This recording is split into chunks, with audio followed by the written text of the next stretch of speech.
आम्ही सांगितलं तशी माणसं होती आपण म्हणजे आता सावंत गुरुजी असतील की लगेच तयार नेत्याचा आदेश मानायला अशी म्हणजे भुजबळ संघटना म्हणून लोक म्हणतात त्यांना बाकीचं माहित नाही का जिथं आपण म्हणते तो पक्ष काय तुम्हाला गुरुजी असं 7 लोकांनी दिली त्यामुळं गणेशराव तुमच्याकडे आदेश सुद्धा दिली आता तुम्ही घ्यायची वेळेत येत चला आदेश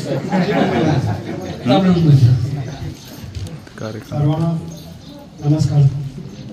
आज या ठिकाणी व्यासपीठावर कार्यक्रम निवडणुकीले आहे उपस्थित काकांच्या घरी त्याने आपण सर्वांच्या घरी त्यांना नमस्कार करतो। तुम्ही सर्व बसले इथे लहान थोर भुजबळ मायबाप आहेत मित्र परिवार आहेत नातेवाईक आहेत आणि या भुजबळ परिवारावर प्रेम करून आलेले उपस्थित राहून आलेले सगळे तुम्ही मान्य विशेषतः एका बाजूला एक गाव आहे पडते कोंडवे आणि एसटीचा संप चालू आहे त्यामुळे बऱ्याचशा इथं त्यांच्यावर प्रेम करणाऱ्या नातेवाईकांना किंवा मित्रांना या ठिकाणी येता आलं नाही। आज खरंच या कुटुंबाला आपणचा आज 45वा वाढदिवस साजरा करत असताना प्रथमतः त्यांच्या कुटुंबाला धन्यवाद दिला पाहिजे। दरवर्षी अशा त्यांचं एक पारमार्थिक कुटुंब असं आहे दरवर्षी या ठिकाणी भजन कीर्तन होत असतं पुण्यतिथीला आणि एक वारसा त्याने या कुटुंबाला जपलेला आहे। विशेषतः सर्वच कुटुंबामध्ये आप्पा असतील त्यांची मुलं असतील त्यांचे वडील असतील आदरानं या कुटुंबाकडे सर्व आम्ही पाहत असतो आणि प्रत्येक वेळेला आप्पाकडून काय घेता येईल हे घेण्याचा आम्ही सर्वजण प्रयत्न करतो। आप्पामध्ये काही गुण असे दडलेले की आपल्याला सुद्धा माहीत नसतं। आप्पा सुद्धा कोरोना काळामध्ये घरी कधी थांबले नाही मग त्याला कोरोनाला आपणची भीती वाटली असावी असं वाटते। त्यांची मोटरसायकल आणि त्यांचा असा पेहराव आपण सदा सर्वकाळ पाहतोय। आज ठिकाणी घरातल्या कोणत्याही व्यक्ती असतील त्यांच्यावर आप्पांचं हे वागणं किंवा राहणं हे अवलंबून आहे। स्वतःचा विचार स्वतःचं फिरणं ते अतिशय सुंदर असे जीवन जगत आहे। कारण या कुटुंबाशी जवळीकतेनं संबंध असा आमचा आलेला आहे आणि त्यामुळं आपण आपल्या घरचा कधी विचार केला नाही। गावातील समाजासाठी शिक्षक समाजासाठी किंवा एक चळवळ त्यांनी उभी केली आणि चळवळीतून त्यांनी या शिक्षकी पेशाने न्याय दिलेला आहे आणि जी हे त्यांचं व्रत आहे त्यांनी आपलं हे मनुष्य जीवन सार्थकी लावलेलं आहे। अशा आपण एक शतायुष्य त्याने पूर्ण करावं शतक पूर्ण करावं तुमच्या वतीनं राहू द्या पण आम्ही सर्वांच्या वतीनं त्यांचा एक मोठा कार्यक्रम घेऊ आणि परमेश्वर चरणी एक आपण सर्वांच्या वतीने परमेश्वराला आपण प्रार्थना करूया की त्यांनी या वाढदिवसाचं शतक पूर्ण करावं। त्यांच्या या वाढदिवसानिमित्त त्यांचं उर्वरित आरोग्य आयुष्य भरभराटीचे आनंदाचे सुखाचे समाधानाचे जावं असे सर्वांच्या वतीने प्रार्थना करतो आणि हा कार्यक्रम आयोजित केला त्याबद्दल भुजबळ परिवाराला मी धन्यवाद देतो। नेहमी म्हणायचे की कोणत्याही निमित्तानं हे जग आणि जीवन सुंदर व्हावं असं मला वाटतं। मला वाटतंय तोच धागा पकडून भुजबळ कुटुंबियांनी या ठिकाणी आप्पांच्या 85व्या वाढदिवसाच्या निमित्तानं या ठिकाणी आम्हाला ते निमित्त करून दिले की हे जग आणि जीवन कशा प्रकारे सुंदर आहे। रयत शिक्षण संस्थेचं या ठिकाणी पंढरी शिक्षणाची पंढरी आहे सातारा त्याचबरोबर सावित्रीबाई फुले या जिल्ह्याच्या महात्मा ज्योतिराव फुले सुद्धा याच जिल्ह्याचे आणि हा संपूर्ण जिल्हा शिक्षणमय असताना सुद्धा खऱ्या अर्थानं कोंडवं गाव तुम्ही शिक्षणाची मिनी पंढरी म्हणा किंवा बालेकिल्ला या ठिकाणी तुम्ही बनवला। तुमच्या सर्व भुजबळ कुटुंबियांच्या शिक्षण विषयक योगदानाला खरोखरच मी मानाचा सलाम करतो। अधिकचं काही जास्त बोलणार नाही परंतु निर्भीक आपणास सुखी समृद्ध आरोग्य संपन्न आणि भरभराटीचे जीवन प्रदान करो अशा प्रकारच्या शुभेच्छा या निमित्तानं तुम्हाला देतो। मी माझी महासंघ माझी मिशन त्याचबरोबर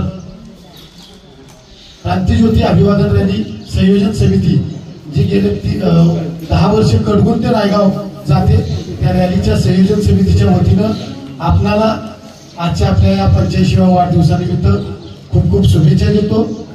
आपलं अभिष्ट चिंतन या ठिकाणी व्यक्त. शंकरराव भुजबळ म्हणजे निश्चयांचे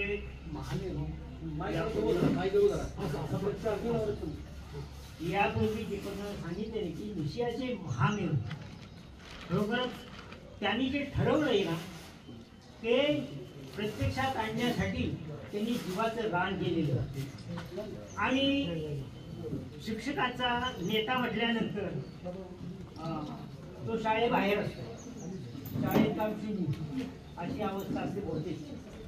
शिक्षक पुढारी जो असतो तो, परंतु भुजबळाचं तसं नाही. शाळेमध्ये एवन काम त्यांनी केलं. प्रत्येक ठिकाणी ज्या ज्या ठिकाणी ते गेले ते आदर्श शिक्षकासारखं त्यांनी काम केलं आणि मुख्याध्यापक असतानाही त्यांनी तसंच काम केलं. आपल्या कर्तव्यामध्ये जो दक्ष असतो तोच या जीवनामध्ये धन्य होतो असं एक वाक्य विचारवंतांनी केलेले. त्याप्रमाणे शंकरराव भुजबळ आपल्या कर्तव्यामध्ये सतत दक्ष राहिले आणि जीवन सार्थकी त्यांनी लावलेला आहे. त्यांचा स्वभाव अतिशय कडक, घरीदारी तसंच. आणि त्यामुळे मगाशी कोणीतरी म्हणलं की त्यांना समजून घेणार कोणीच नाही. म्हणजे शंकरराव भुजबळ घरातल्यालाही कळले नाही, बाहेरच्यालाही लवकर कळले नाही. कारण मनातलं जे कधी बोलूनच दाखवलं नाही. जे करायचं ना ते ठोसपणे करायचे, मग अवतीभोवतीच्या लोकांचं ऐकायचंच नाही. असा हा स्वभाव, असे हे निश्चयाचे महामेरू. तर माझ्या जीवनामध्ये सामाजिक कार्यामध्ये माझा जवळजवळ 80% आयुष्याचा भाग त्यांच्यासाठी खर्च झालेला आहे. अर्थात मला दुःखाचं वाटते की त्यांच्या अपेक्षेप्रमाणे मात्र मला काम करता आलं नाही. संघटनेत मला त्यांनी घेतलं, सेक्रेटरी केलं. मी 2दा राजीनामा दिला की मला काही जमत नाही म्हणून, पण तरी सुद्धा काय नाही, तुम्हीच काम केलं पाहिजे अशा तऱ्हेनं त्यांनी मला सामाजिक जीवनामध्ये सक्तीनं ओढल्यासारखं झालं. आणि मला काही जेवढं जमलं तेवढं मी त्यांच्यासाठी केलं, म्हणजे संघटनेसाठी केलं. तर असे हे शंकरराव भुजबळ हे निश्चय आणि समर्पित भावनेनं काम करणारे व्यक्तिमत्व. आणि तसंच त्यांना माणसांचं वेळ, त्याला संघटन कौशल्य म्हणतात, त्याप्रमाणे त्यांनी सतत माणसामध्ये दिवस काढलेले आहेत. बाहेर सामाजिक जीवनामध्ये त्यांनी फार मोठं कार्य उभं केलं. हे म्हणजे हे अरुंधोदय संघटना, तसं सातारा जिल्ह्यामध्ये भुजबळांची संघटना. एक तंबू, एक खांबी तंबू असल्यासारखी त्यांनी ही संघटना चालवली. रिटून अगदी चालवली. मागं कुणी आहे का नाही बघितलंच नाही. काम चालू, जे येतील ते येतील, नाही आली तर नाही आली, पण काम मात्र चालू. आणि काम हे अतिशय धाडसानं त्यांनी काम केलं. मग असे सांगितलं की कुणी एखादा अधिकारी जरी असला तरी न भीता निर्भयपणे त्यांच्याशी त्यांनी संवाद साधला आणि त्यांच्याकडून कामं करून घेतली. अशा तऱ्हेचं एक बहुआयामी असं व्यक्तिमत्व आपल्याला लाभलेलं आहे. आणि त्यांनी 85 पूर्ण केलेली आहे. आणि 85 म्हणजे अजून 15 वर्ष ते निश्चितपणे पूर्ण करतील असा माझा विश्वास आहे. कारण आता 85 वर्षी सुद्धा ते गाडीला किक मारून साताराकडून येतात. 85व्या वर्षी किक मारून सातारला जाणं येणं नाही कोणाला जमणार. आपण आहोत भोवती बघतो की आता जवळजवळ बघितल्याशिवाय खरं वाटणार नाही. गाडी चालू 50-60 मध्येच माणसाची शरीर घायला येतात. परंतु शंकरराव भुजबळ मात्र 85व्या वर्षी सुद्धा किक मारून सातारला दररोज जाणारच आणि ते फिरून येणारच. अशा तऱ्हेचे हे व्यक्तिमत्व. अर्थात हे सगळ्यांना असं हे प्रिय व्यक्तिमत्व. त्यांना दीर्घ आयुष्य यावं, 100 त्यांनी गाठावी, 100 पार करावी. आणि आम्ही 100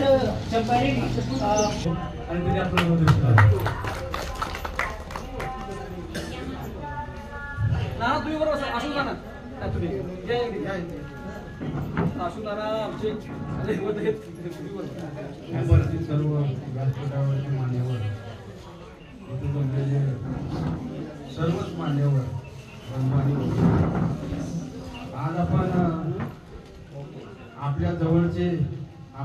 राजकारणातली व्यक्ती आप्पा, आता मी काही त्यांचं नाव घेत नाही, परंतु आम्ही त्यांना लहानपणापासून आप्पा म्हणतो आणि शेवटपर्यंत आप्पा म्हणतो. आणि ते आप्पा आमचे आहेत. तर आपणच्या 85व्या वाढदिवसानिमित्त आपण सर्वजण इथे उपस्थित राहिला त्याबद्दल मी प्रथमतः सर्वांचे आभार मानतो. आणि आपणच्या बाबतीत जर बोलायचं म्हटलं तर शब्दच नाही, कारण ते सगळ्या दृष्टिकोनातून सगळ्या क्षेत्रातून पार झालेली व्यक्ती आहे. प्रचंड अनुभव आणि या अनुभवाच्या जोरावर आणि तो अनुभव समाजासाठी कसा उपयोगी येईल यासाठी त्यांनी संपूर्ण आयुष्य त्यांचं घेतलं. समाजासाठी, आपल्या सहकार्यांच्यासाठी, संघटनेसाठी, शिक्षक संघटनेसाठी पहिल्यापासून सरकार मूर्ती आप्पा आणि समोर बसलेले सर्व सर्वमान्य. आताच माझा पुतण्या बोलला आणि पुतण्या बोलल्यानंतर काकाने बोललंच पाहिजे थोडं तरी. अशा प्रकारचा विचार माझ्या मनात आला. रोज आप्पाशी मी बोलतो. 2-4 दिवसानंतर माझी गाठ पडते, या खोलीमध्ये येतो, 1-1 तास बोलतो आम्ही. कारण हे गुरु शिष्याचं नातं आहे माझं. आयुष्यामध्ये जो मनुष्य मोठा होतो विविध क्षेत्रामध्ये, त्यावेळेला केवळ आणि केवळ त्या घरातील लोकांचा त्याच्यामध्ये योगदान असतं असं नव्हे, तर शाळेमध्ये जे शिक्षक असतात ते आई वडिला इतकेच ते पालकत्व स्वीकारतात आणि आई वडिला इतकंच ते शिक्षकांना महत्त्व देतात. खरं तर लहानपणापासून आप्पांचा आदर्श हा आमच्या समोर आहे. अत्यंत साधी राहणी, साधे कपडे आणि शिकण्याची एक उमेद आमच्यामध्ये निर्माण केली. मी BEd असताना माझी आई गेली आणि मला अतिशय दुःख झालं की इतकं दुःख झाले की BEd आता सोडतोय का काय अशा प्रकारचा विचार आला. त्यावेळेला आप्पांनी मला म्हटले की अरे परशुराम, तू BEd सोडू नको, आयुष्यामध्ये तू काय करणार. मग BEd झालो आणि HOS शिक्षण संस्थेमध्ये मी 2003 मध्ये निवृत्त झालो. आज शिवतरा आरफळमध्ये 22-23 वर्ष काम करण्याची मला संधी मिळाली. की गुरुजींच्याकडून माझ्याकडे जे आलेलं आहे म्हणजे पालक, विद्यार्थी आणि शिक्षक किंवा शाळा, हा जो त्रिकोण आहे, हा त्रिकोण कसा साध्य करायचा हे गुरुजींच्याकडून मी शिकलो. म्हणजे शिक्षक जो होतो तो आता अचानक BEd झाला की लगेच आदर्श शिक्षक होत नाही किंवा DEd झाला की आदर्श शिक्षक होत नाही. कारण शाळेमध्ये त्याला शिक्षकांच्याकडून काहीतरी अशा प्रकारची जीवनावश्यक असलेली मूल्य त्याला मिळतात आणि मग ते येतात. आज मला त्या शिवतरा आरफळमधून पत्रिका येतात, विद्यार्थ्यांचे फोन येतात आणि जोपर्यंत शिक्षक यांच्यासारखे आहेत, ही शेवटची पिढी येतात. या आमच्या या समाजामध्ये ही शेवटची पिढी अशी आहे की विचारपूस करणारी, अरे जेवलास का, तुझं काय चाललंय, अरे त्या मुलाचं लग्न ठरलं का नाही, त्या मुलीचं कसं काय चाललेलं आहे, ही जी विचारपूस करण्याची जी प्रवृत्ती आज या पिढीमध्ये दिसते, ही शेवटची पिढी. नंतरची पिढी येणार नाही तशी. याचं कारण असं आहे की माणूस माणसापासून दुरावलेला आहे. कारण तो गरजा जास्त वाढवतोय. आमच्या साध्या गरजा आहेत, यांच्या साध्या गरजा आहे तसाच पायजमा, शर्ट आणि टोपी. मी लहानपणापासून ही मूर्ती अशीच बघतोय. म्हणजे मंदिरामध्ये जी मूर्ती असते का नाही त्याच्यामध्ये काय बदल नसतो, या मूर्तीमध्ये काय बदल नाही. आणि अशा पद्धतीचं व्यक्तिमत्व आम्हाला लाभलं हे आमचं भाग्य. या भूमिपुत्रानं आम्हाला भरपूर दिलं. केवळ पैसा असला म्हणजे जीवन जगता येत नाही. पैशाशिवाय सुद्धा जीवन जगता येतं, फक्त समाधान असलं पाहिजे. सुख आणि समाधान याच्यात फरक आहे. साखर खाल्ली की ते सुख म्हणायचं आणि अंतर्यामी जे आहे ते आहे आणि नाही ते नाही हे मानण्याची प्रवृत्ती त्यांची. समाधानी माणसाला समाधान नाही याचं कारण तो असा धावत सुटलाय नुसता. म्हणजे रेतच्या भोवऱ्या असतात का, एका पुढे एक अशा पद्धतीची स्पर्धा चाललेली. या गुरुजीने आम्हाला आयुष्यामध्ये भरपूर दिलं. आणि खरं सांगायचं मी त्यांच्या मागं फक्त 5 वर्ष माग आहे. एप्रिलला माझ्या 80 होतात, पण हा आदर्श माझ्या समोर आहे. खाण्यामध्ये अजिबात दुसरं काही नाही घरच्याशिवाय. हे मग माझं पत्ते त्यांचंही तेच आहे. कुठेही जायचं नाही बाहेर खाण्यासाठी, जे आहे ते आहे. अशा पद्धतीचं आरोग्य राखण्याचं सूत्र मी स्वतः स्वीकारले आहे. आपण काय स्वीकारायचं, आपला आनंद कशात आहे हे आपण शोधला पाहिजे. त्यांचा आदर्श माझ्या पुढे असल्यामुळं मला जगण्याची उमेद आणखी होती. गुरुजींना शतायुषी त्यांना भरपूर आयुष्य लाभो. आणि पुढच्या 100च्या वेळेला आपण सर्वांनी इथं येण्याचा योग येऊ अशा प्रकारची त्या ईश्वराजवळ निराकार परमेश्वराजवळ प्रार्थना करतो आणि यांना दुर्गा युक्त लागो अशा प्रकारची सदिच्छा व्यक्त करतो. जय हिंद जय महाराष्ट्र. ज्योतिप्पा जाधव आता हे अहमदाबादचे दादा आहेत. त्यांनी वड उमर पिंपळ लावले झाड. आता अहमदाबादमध्ये अनेक पक्षी बसले लक्षात ठेवा. ते असं आपण काम केलेलं की स्मशानभूमीत आमच्या अरुण यादव मॅडमने झाड घरात वाढवलेलं लावलेलं आहे. तिथं कावळे घ्यायचं नाही असं बरोबर आहे. आता वडाच्या झाडामुळं आणि पिंपळ झाडामुळं कावळे सुद्धा येतात. म्हणजे माझी श्रद्धा असते ना कावळा शिवला पाहिजे. तर पवार साहेब आपल्याला बरोबर सर्वांसमोर उभं राहायचं धाडच नाही आणि ते खूप उच्च विद्यावंत व्यक्ती आहेत. मी व्यासपीठावर मान्यवर आणि माझ्या समोरील मान्यवरांचा आदर करून 2 शब्द बोलू. 1967 साली सरांच्या हाताखाली मी शिकायला सुरुवात केली किडगावमध्ये. तो दिवस आठवतोय. अन्य शिक्षकांपेक्षा सरांचा दरारा नाव म्हणजे भीतीयुक्त आदर सगळ्यांकडे होता. आम्ही तो त्यावेळी अनुभवला. त्यानंतर गट्टी जमली आणि त्यांनी जे जे काय सांगितलं ते आम्ही करत गेलो. आता दीपक सरांनी सांगितलं की असं झालं तसं झालं. कालाच्या ओघामध्ये आम्ही काही प्राप्त केलं, ज्ञान प्राप्त केलं, धनदौलत प्राप्त केली, पण ती आपली नाही म्हणून आम्ही समाजासाठी वाटत राहिलो. त्याचं त्यांनी ते उदाहरण सांगितलं असावं. हा भाव जसा भुजबळ कुटुंबियांमध्ये शिक्षणाच्या संदर्भामध्ये आहे, शिक्षकी पेशाबद्दल आहे, तसा माझ्या आजोबांकडून मला मिळालेला आहे. तर त्याचप्रमाणे मी सुद्धा जे काय मला मिळालं ते मी समाजासाठी वाटत बसलो. मला म्हणतात तू तुकारामाच्या पुढचा आहेस असं काही मित्रपरिवार म्हणतो, काही नातलग बोलतात. आता ते मी स्वतःची स्तुती मी सांगत नाही, पण मला असं बोलतात. पण ते तसं नसतं. आपण आहोत हे अहम ब्रह्मास्मी. मी एक ईश्वराचा अंश आहे आणि ईश्वरीय कार्य माझ्याकडून करून घेतलं जात आहे. ते मला करायचं आहे. हे ज्यावेळी जाणीव होते त्यावेळी आपलं हे आपलं राहत नाही. आपलं सगळं आपल्याजवळ असतं ते समाजाचं आहे आणि ते देणं मला द्यायचं आहे. ते मी देऊन टाकलंच पाहिजे. मी माझ्याबरोबर नेणार नाही तर हे समाजाला देऊन टाकेल. अशा पद्धतीने मी आतापर्यंत वागलो आणि त्याच्या पुढे त्याच पद्धतीने जीवन असेल. गुरुर् ब्रह्मा गुरुर् विष्णू गुरुर्देव महेश्वरा गुरु साक्षात परब्रह्म तस्मै श्री गुरुदेव. आज भुजबळ सरांना या छोट्याशा कार्यक्रमामध्ये सर्वांसमोर वंदन आल्याने केलं. परत एकदा वंदन करतो आणि त्यांचा जो काही त्यांनी शिकवलं त्याचप्रमाणे पुढे वाटचाल करत त्यांच्या कुटुंबियांचं सुद्धा आदर्श माझ्या समोर आहे आणि त्या पद्धतीने माझी वाटचाल असेल. कधी माझ्याकडून काही मागणं असेल तर दीपक सर कधीतरी बोलतात असं आहे तसं आहे आपण बघूया सर करूया.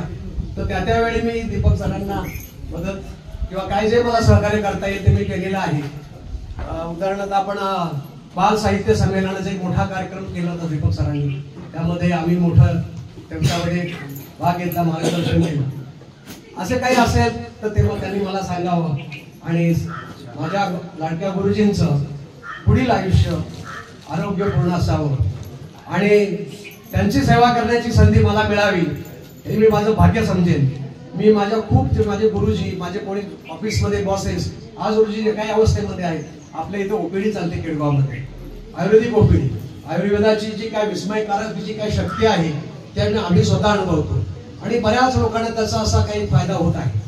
ज्या कोणाला त्याच्यामध्ये यायचं असेल तर ते येऊ शकतात. बुधवारी पहिला बुधवार महिन्याचा आणि तिसऱ्या बुधवारी असतात. वेगवेगळ्या ठिकाणून डॉक्टर्स येतात आणि लोक व्याधीमुक्त वेदनामुक्त होतात. मला माझ्या गुरूंची सेवा करण्याची संधी मिळो हीच मी परमेश्वराकडे प्रार्थना करतो.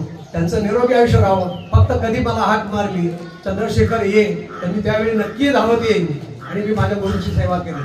धन्यवाद धन्यवाद धन्यवाद. म्हणून काही लोक आहेत. आता खाजगी गाडी साहेब एवढ्या ट्रॅव्हल सगळे आहेत. ज्याला काम करायचं कुठेही काम करू शकतो. आप्पांना जर आम्ही आता घरात एवढ्या गाड्या पण आप्पा स्वतःच गाडी होतात. त्यांचे जे मित्र आहेत त्यांच्या भेटायला त्यांच्या सुखदुःखाचे सहभागी होतात.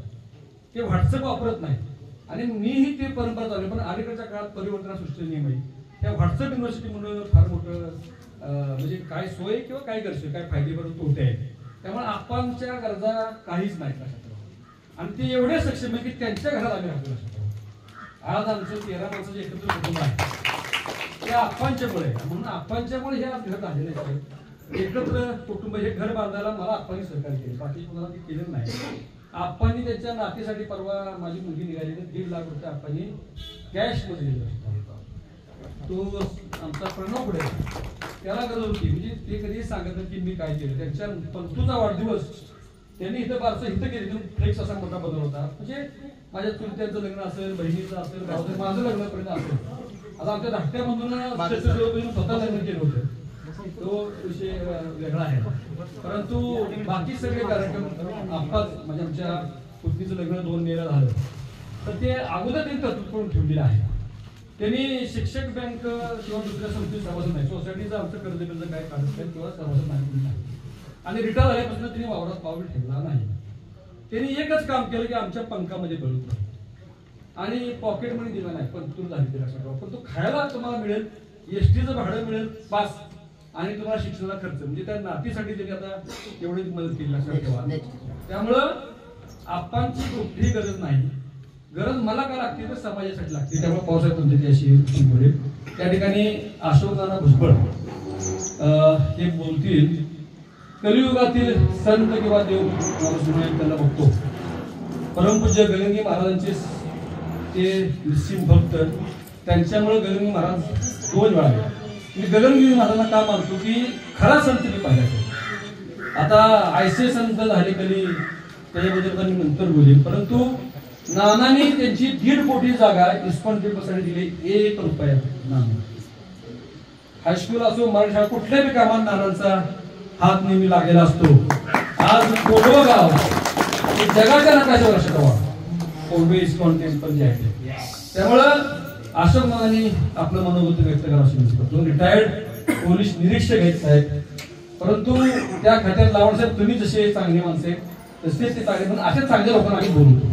त्यामुळे गर्दी माणसं स्वागत करतो, सर्वांना वंदन करतो आणि आप्पांना माझा धन्यवाद. आप्पा हे आमच्या गावचे सुपुत्र आहेत. आप्पा हे माळी समाजाचे भूषण आहे आणि आप्पा सातारा जिल्ह्यात एक आदर्श व्यक्तिमत्व आहे. आम्ही आप्पांच्याकडे बघून बघून आम्ही मोठे झालो. आप्पांचे पिढीजात ज्ञानदानाचं कार्य तुमच्या घरात कुटुंबात चालू आहे. माझे वडील मला सांगायचे, ते विठोबा मास्टरचा मुलगा आहे.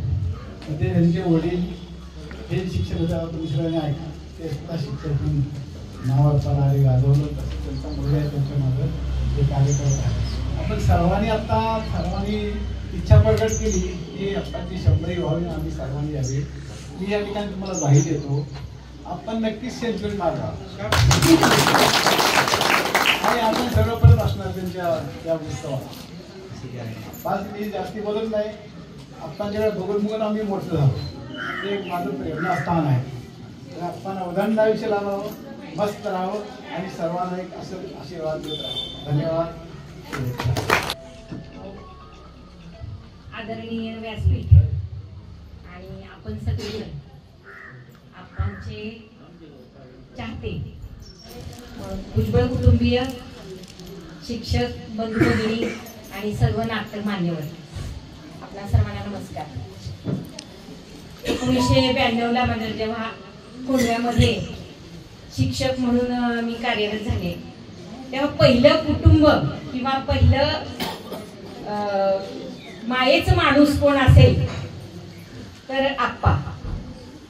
तर दीपक भुजबळ माझे स्टाफ मेंबर होते आणि त्यांचे आई वडील म्हणजे माझे आई वडील.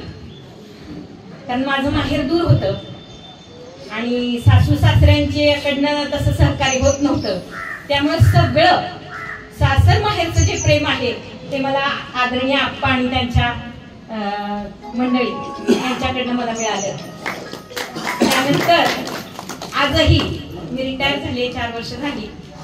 माझी पहिली सेवारंभ माझा कोंढव्यात जरी झाला असला तरी सेवापूर्ती माझी परळी भागात झाली. आणि या सगळ्या प्रवासामध्ये मी कधीही म्हणजे जोपर्यंत मी या देहामध्ये प्राण आहे तोपर्यंत त्या भुजबळ कुटुंबियांचे ऋणी राहील. कारण भुजबळ कुटुंबीय जरी आता कोंडव्यात राहत असलं, कोंडवेकर असले, तरी मला असं वाटत नाही की मी साताऱ्यातली आहे म्हणून. मला कायम असं वाटतं मी सुद्धा कोंडव्याचाच एक भाग आहे. त्यांचा खूप आदर्श माझ्या डोळ्यासमोर आहे.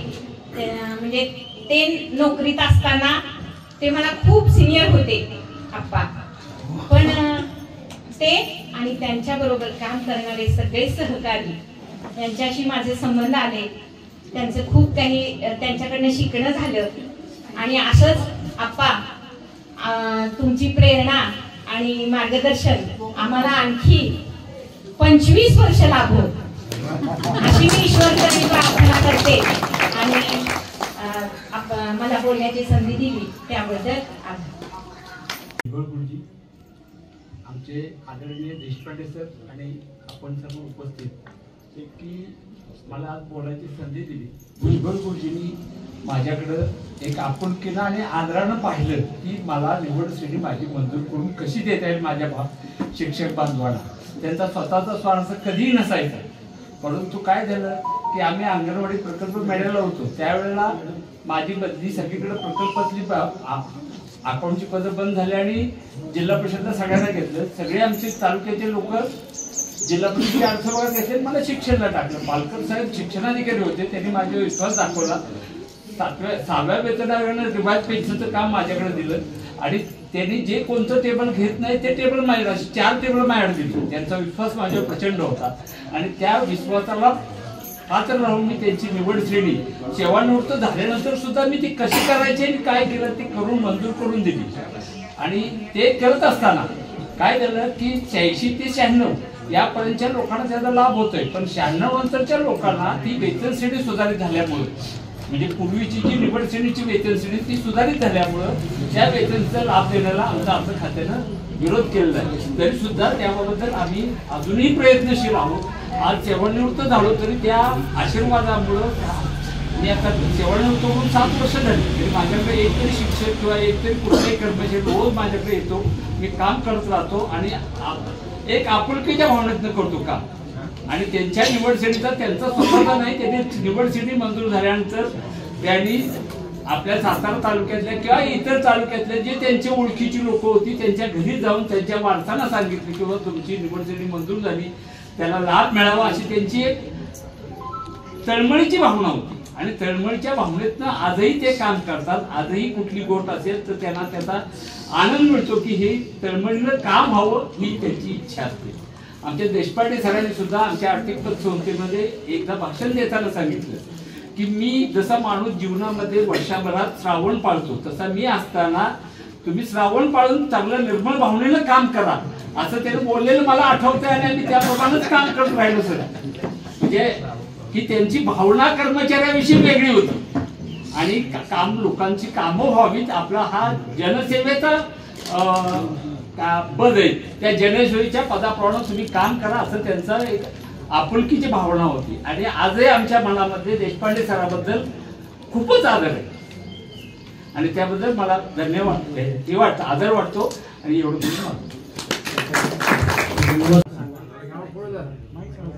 मी श्री गणेश जाधव सध्या केंद्र प्रमुख मस्तपूर जळगाव केंद्र कराड. आज ज्यांच्यामुळं नेतृत्वात माझा जो विकास होत गेला होत आहे त्याच्यामध्ये जर कोणाचं नाव घ्यायचं असेल तर सन्माननीय आदरणीय आप्पांचं घ्यावं. त्याचं कारण असं आहे की डीएड संघटना आणि स्वर्गीय पत्रकार शिक्षण मंत्री होते त्याचं उद्या पुतळ्या जाणार आहे राहुल गांधीच्या हस्ते. ते मान्यवर सातारा होते आणि डीएड संघटना जर नेतृत्व बापूंनी केलं तेव्हापासून दीपकरावचे परिचय येतात. आणि परत 89 साली मी गांधी येथे सुरुवात केली नोकरीला माझ्या. त्यावेळेला दीपकराव सातारा आम्ही मिटिंगला आलो म्हणजे तुम्हाला मी अखिल भारतीय शिक्षक संघात घेतलेला आहे. आता आम्हाला ते संघटनेमध्ये काही आयडिया नव्हत्या. ज्या वेळेला पेपरला आला आणि गणेश जाधवांची निवड झालेली संघटनेमध्ये त्यावेळेला स्वर्गीय शिवाजीराव पाटील मसूरला मेळावा घेतला. ह्या कार्यकर्ता आपल्यात कसा येईल परिस्थिती लक्षात घ्या. आम्हाला पण त्याला वेगळं वाटायचं की अरे कसं काय असेल काय तरी आहे. पण तिथून आम्ही जी सुरुवात केली आणि जास्तीत जास्त शिक्षकांचे प्रश्न असतील, विद्यार्थी प्रश्न असतील सोडवण्यामध्ये प्रयत्न केला. ते आमचे आदरणीय जे आम्हाला ताकद दिली आपण याच्या अधिवेशन 1645 वर्ष होतोय. त्या निमित्तानं आमच्या आलेले आमचे गुरु हे अधिकारी जवळजवळ 8 ते 10 शिवण साहेब पाहिले. त्याच्यामध्ये पहिले मुख्य कार्यकारी अधिकारी आहेत ते शिक्षकांच्या सर्वांच्याच मिसळायचे. ज्यावेळेला आम्ही विचार गुंफलचा कार्यक्रम सातारला घेतला शेळके बंधूंचा, तर आम्ही संस्थापक सदस्य ते मोठं मोठं साहित्य काम करतात. आणि देशपांडे साहेब आम्हाला खांदेवा टाकून त्याला गुरुजरा आपण खायला चहा घेऊया साहेब खांदेवा टाकतात. शक्यच नाही ना आमच्या गडबडीच्या पलीकडे एक जिल्हा परिषद मुख्य कार्यकारी अधिकारी सगळे चहा घ्यायचा किंवा त्यांनी आम्हाला खांदेवा टाकून द्यायचं. तेव्हापासून अधिकाऱ्यांची भीतीच माझी मिळली. खरं सांगायचं की अधिकारी सुद्धा आपल्यामध्ये आपल्याला सामावून घेतात. ठीक आहे कमी आहे. जर साधे आमचे उत्तराधिकारी आले तर शिक्षक आमचे घाबरतात, वर्गातून बाहेर येत नाही. अशी नेतृत्वाला आपल्याला नेतृत्वाला लाभलं. दरवर्षी साहेब येतात. त्यांना आमचे लावण साहेब आमचे शेंबडे साहेबांच्या बोलायचं म्हटलं तर परवा दिवशी शनिवारी एका दिवसामध्ये 3 व्याख्यान तरी करायला गेली. त्याच्यामध्ये सगळ्या व्याख्यानाला मी पेटरमाता हायस्कूल असेल, युद्ध मराठी शाळा असेल मलकापूरची आणि आगावची शाळा नंबर 2ला अतिशय चांगल्या प्रकारचं सुरक्षा आणि अलीकडच्या काळामध्ये जे अत्याचार घडतायत त्याच्याबद्दल अतिशय जनजागृती आणि विद्यार्थी जागृती करण्याचं काम आम्ही शेंबडे सर करतो. तुम्हाला सांगायचं म्हटलं तर आम्ही सागे शाळेला मी होतो. सर स्वतः आले. अरुणा यादव मॅडम आहेत. त्या कुटुंबाचं खरं सगळ्यांनी नाव घेतले पाहिजे. तो सुजाता आलोक कुमार, सौ कांचन दीपक, सौ अरुणा किरण आणि राजश्रीताई हे कुटुंब आहे ना खरंच म्हणजे आम्हाला खरंच प्रेरणा आहे कुटुंबाची. रात्री 1:30 वाजता माझे कार्यकर्ते येतात. त्याच्या घरातल्या बायला वाटतात झुणका भाकर काय असेल 1:30 वाजता हॉटेल रात्री बंद होतात. दीपकराव गाडीच मिटिंगवरून आलेले असतात कार्यकर्ते आणि त्यांना जेवण दिलं जातं. हा प्रेमळपणा ही कुटुंब असेल माणसं समाजामध्ये आपण जी माणसं जोडली आपण या नावाच असं आहे आपुलकी जपणारा प्रेमळ माणूस म्हणजे आपण. नेतृत्व काय असतं ना तिने मला 92 साली कलकत्त्यामध्ये शिकवलं. आम्हाला महाराष्ट्राच्या पलीकडे जिल्ह्याच्या पलीकडे गेली माणसं. परंतु आप्पा ज्या वेळेला आम्ही अधिवेशनाला एवढे 60-70 महिला जवळजवळ 150 का माणसं असतील आणि आम्ही कलकत्त्याला गेलो. त्याच्यामध्ये आलेले प्रसंग परप्रांतीय लोक तिथल्या अडचणी आपला महाराष्ट्र प्रगत आहे त्याबद्दल दुमत वैचारिक पातळी चांगली आहे. जेवण खाणं पाणं महाराष्ट्र चांगलं मिळतं तर मिळतं. परंतु ज्या वेळेला आपण काय मला टिप्स दिल्या नेतृत्व कसं करायचं किंवा काय अडचणी येतात रेल्वे कसं उभं राहायचं कुठल्या माणसाला हात फिरून द्यायचं नाही गाडी बसली तर माणसं आपली अनेक अनुभव अनेक शिक्षकांनी आपल्या आईंना आणलं. त्या झोपायला जागा मिळायची नाही बसायच्या खाली लोक झोपली असायची. कधी कधी एका शिक्षकाची आईच राहिली आतमध्ये. मोठा प्रसंग लोक जमल्याची एकत्र करायची मोजायची. मग त्या अरे आमच्या आई म्हणजे डबा शोधायचा पळत जायचो आम्ही तरुण आम्ही सगळे त्या आईला बाहेर काढायचं परत त्या लोकांना आपल्या समूहात आणायचं. असे खूप मोठे अनुभव. दिल्लीला आम्ही एकदा गेलो वैष्णोदेवीला जाताना पंजापूर आनंदपूर साहेबाला अधिवेशन होतं तुम्हाला आवडून सांगतो. आणि प्लॅटफॉर्म नवी दिल्लीला आम्ही निजामुद्दीनला उतरलो. उतरल्यानंतर आम्हाला धर्मशाळा नोकरी मिळाली नाही. आम्ही प्लॅटफॉर्मवर सगळे आमच्या झोपलो. आपण म्हणजे झोपायचं नाही गणेश इकडे सगळं आपाच्या बारीक सारी मला बारकावे सांगायचे ती व्यक्ती ती माणसं ती माणसं करतायत. आणि आम्ही रात्रभर जागा झालो. लोक झोपवली आपण मी जागा होतो. लोक कंटाळे लोकांना आराम मिळाला पाहिजे तर सगळं आपले करायचे. परत पंजाबची गाडी भेटली पाहिजे आपल्याला आनंद ह्याला अंबाला छावणी म्हणजे अमृतसरला जाणारी असं सगळं नेतृत्व आम्ही जर घडत गेलो जबाबदारी स्वीकारता शिकलो. आणि आज बापूने सांगितलं जाहीरच केलं आम्हाला जिल्ह्याचं मला आदेशपद देण्यात आलं. आपण ज्यामुळे तालुका अध्यक्ष जिल्हा उपाध्यक्ष जिल्हा कार्याध्यक्ष आणि आज अध्यक्षपदाची धुरा त्यांनी माझ्याकडे दिली. तुम्ही सर्वांचे आशीर्वाद प्रेम असू द्यात. आप्पा हे मान्यवर लावड सर सर्वांचे प्रेम असू द्यात. खरं तर या कुटुंबाबद्दल खूप काही बोलण्यासारखे आहे. त्याचं दातृत्व नेतृत्व पुढच्या काळात हे कुटुंबाने असं जपावं. आणि आप्पा तुम्हाला दीर्घायुष्य लाभावं. सर्व मान्यवर आमचे साहेब बोलले सगळे तुमचं नमस्कार. खरं तर एवढी मोठी माणसं आलाय. खासदार साहेब सुद्धा ते 12:30 वाजता तिथून निघणार आहे. मला बोलले आम्ही तिथं होतो सकाळी की याचं एवढं कुटुंबावर प्रेम आहे. ज्यावेळेला आम्ही सिक्कीममध्ये गेलो म्हणजे आप्पा कुठे आहेत त्यावेळी आम्ही बापूंनी नेतृत्व केलं आमचं. गंगटोकला गेलो त्यावेळी तिथं सुद्धा राज्यपालांनी आप्पांचं नाव काढलं. तर असो आप्पा तुम्हाला दीर्घायुष्य लाभो. आरोग्यदायी तर तुम्ही आहातच.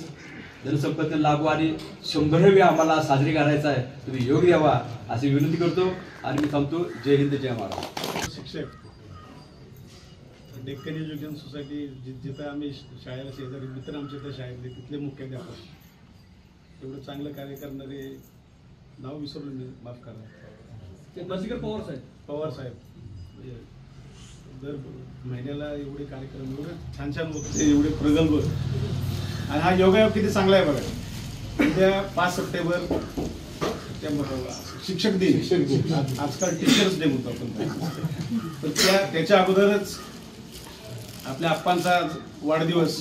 आप्पा, आपण आता 86 रन काढले, फक्त आता 14 रन बाकी आहेत आपल्याला, 14 रन काढायचे. आपण जे तब्येतीकडे बघून त्यांच्या म्हणजे एका व्यक्ती, आता मी पहिल्यांदाच बघतो, भेटलो त्यांना, मागं फक्त तोंड ओळख होती, पण आपण मी ऑब्झर्व करतो आल्यापासून, ओवळण्यापासूनचं हे पासूनचं, म्हणजे एकदम कसं साधं. आता कोणतरी म्हणलं ते गुढ स्वभाव आहे आप्पांचा. तर गुढ स्वभाव म्हणले की मला लगेच ते आपल्या बालकवीची कविता आठवली ती. आईला तटावर पहिलं तटावर हिरवाळी घेऊन निळा सावळा झाला वाहतो बेटा बेटा तुम्ही. आणि ती कविता पाठ नाही, पण पाय टाकून जळात बसला असला औदुंबर. औदुंबर झाड म्हणजे देवत्व आहे, आणि तो त्या डोहाच्या त्यात बसला म्हणजे तो औदुंबर किती मोठा आहे आणि किती त्या म्हणजे प्रगल्भ औदुंबर आहे. तसं आप्पांच्याकडे बघितलं की मला हे वाटतं. आता आप्पा म्हणजे वटवृक्षासारखे, खोड मजबूत असलं की बाकी ही 3-4 मुळं त्यांचे पुत्ररूपी मुळं सगळे बरोबर खाली आली, अजून ते मजबूत केलं. म्हणजे ज्यावेळेला खोड मजबूत आहे त्यावेळेला वृक्ष तुमचा अगदी बहारदार होतो. आणि त्याच्यावर त्यांची ती नातवंड, आता कोण त्यांची परदेशात शिकायला चालली, एक सेटची परीक्षा पास झाला, 3 मुलं शिक्षक. पण आमचे मित्र किरणराव शिक्षक नसले तरी त्यांनी त्यांच्या मिसेसला शिक्षण अधिकारी करून टाकले. म्हणजे सगळ्यांचं कर्तृत्व आहे. हे कसं, हे दिसतं कशामुळे, तर बाबा एवढे कसं काय कर्तृत्व, तर हे ह्याच्या मागं हा वटवृक्ष उभा आहे, त्याच्यामुळे ते कर्तृत्व आहे. म्हणजे असं तसं कोण यशस्वी होत नाही. मागं वरिष्ठ म्हणजे देवत्व प्राप्त झालेले लोक जे असतात त्यांचं मार्गदर्शन जर लाभलं तर निश्चितच संस्कारी पिढी घडते. हे ह्या कुटुंबाकडे बघितलं मला अगदी म्हणजे आदरपूर्वक मी तुम्हाला सांगतो हे सगळं. दुसरं, आज म्हणले लावण साहेब इथंच आज मुक्कामीच आहेत. हो, मुक्काम आहे, कारण आमच्या गुरूंचं घर विठ्ठलराव भुजबळ आमचे नागपूरला आम्ही एकत्र होतो. सिनियर फार मार्गदर्शक आम्हाला तिथं, त्या म्हणजे कसे प्रसंग आले त्यातून त्यांनी आम्हाला सांभाळलेलं, म्हणजे अगदी लहान भावासारखं समजून सांगितलेलं आहे, आमच्याबरोबर राहिलेले आहेत. म्हणजे आणि वहिनीने सुद्धा आम्हाला कधी काय नसेल तर बाबा लग्न झालं नव्हतं जेवायला या घरी, पण हक्कानं आम्ही तिथे जाऊन आम्ही राहायचो. पोलीस कोणमध्ये पोलीस बाबा एवढे आरोगंट का असतात. साधं उदाहरण सांगतो, मी नागपूरला ट्रॅफिकला होतो, ट्रॅफिकची ड्युटी करत होतो, आणि तेव्हा रस्ता बंद होता असं करायचं, तर ट्रॅफिक फक्त वळवून लावायचं होतं. ते मोटरसायकलवाले यायचे, एखादा मोटरसायकल आला की अरे बाबा तिकडून जा, तर तो परत काहीतरी, आता एक तर त्या नागपूरचं ऊन, त्या उन्हात थांबलेलं, पण काहीतरी VIP कार्यक्रम चाललेला, परत एखादा यायचा, अरे बाळा ते रस्ता बंद, का काय चाललंय सर, काय कार्यक्रम, आपण एकदा सांगतो समजून असं असं झालंय. दुसरा येतो, काय सारखाच पोलीस रोड बंद करता, हे करतात, आम्ही इथं राहतो, मला इथंच जायचं, अरे नको जाऊ, जा तिकडं का. मग ते मग 5 वेळा 6 वेळा 8 लोकांना तुम्ही समजून सांगतो. 9वा आला की ए बाबा म्हणजे आपलं, अरे तुझ्या मारे तुला दिसत नाही का, तू तिकडून जा म्हणलं ना. तर आपण त्याला म्हणलं की मागचे 4 शाले होतात आणि ते तिकडून जातात. मग ते आपली भावना का होते, आयला असं बोललं की ते काम आपलं इट्स वर्क. म्हणजे पोलीस आरोग्य नसतात, पण ते त्यामुळे तसं हे होऊन जातं.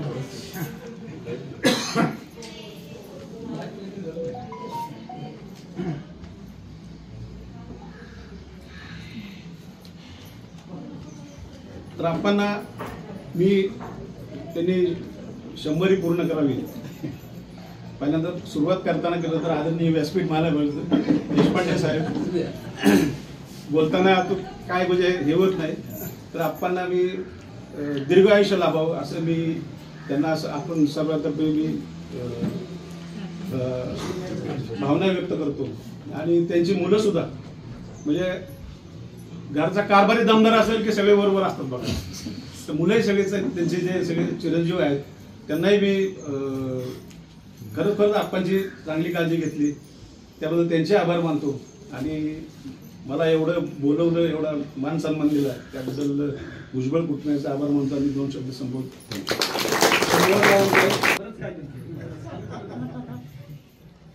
नमस्कार. मी प्रथम माझी ओळख सांगते. सोनाबाई सखाराम दळवी, माझं गाव आहे माते खुर्द. 2 शब्द आता एवढी माणसं मंडळी जमली. आता मी भुजबळ गुरुजी, आता तुम्ही विचार करा या वयात मला हातला फोन चालवता येईल का?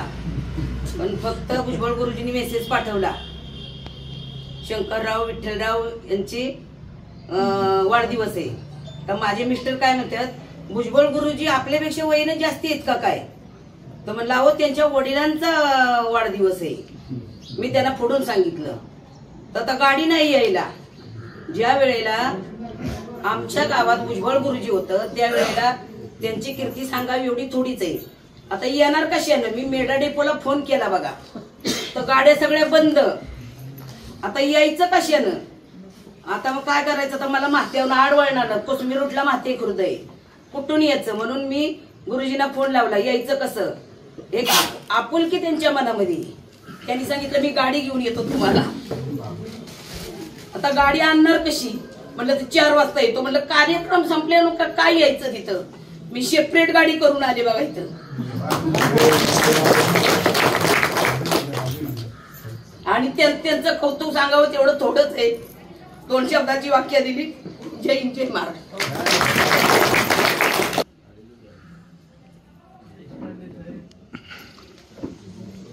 आणि मान्यवर सगळे मोठ्यानं बोला जरा. आज 85 वर्ष पूर्ण करून 86 वर्षात पाय ठेवताना हा कार्यक्रम आयोजित केला, मुलांनी केला. मला आपलं साधं भाडं आपल्या घरात घरगुती मला कार्यक्रम करायचा, पण त्याने हा पसारा मांडला. ठीक आहे, तुम्हाला हौस वाटली, मी केलं, आनंद आहे. पण पुन्हा त्यांना आणि तुम्हालाही माझ्या वतीनं जे काही बोलायचे सांगायचे, तुम्ही माझ्यासाठी आता जे काही अनेक लोकांनी जे काही खरे खोटे गुण चिटकावले त्याबद्दल तुम्हाला धन्यवाद देतो.